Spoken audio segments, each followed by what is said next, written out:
replacing the belt drive on your Ego snowblower. If your drive belt ages and becomes oil-soaked or just worn out, it's time to replace it. Be sure the bail switch is off and the batteries are removed from your Ego snowblower.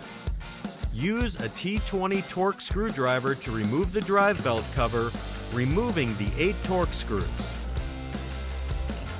Use a needle nose pliers to remove the spring from the hook to relieve the belt tension.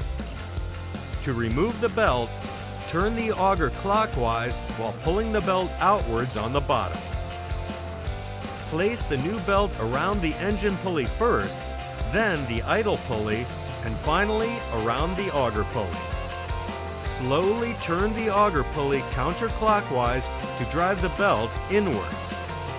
Once the belt is seated, use a needle nose pliers to reattach the spring to the hook for belt tensioning and replace the cover of the belt drive with the 8 torx screws.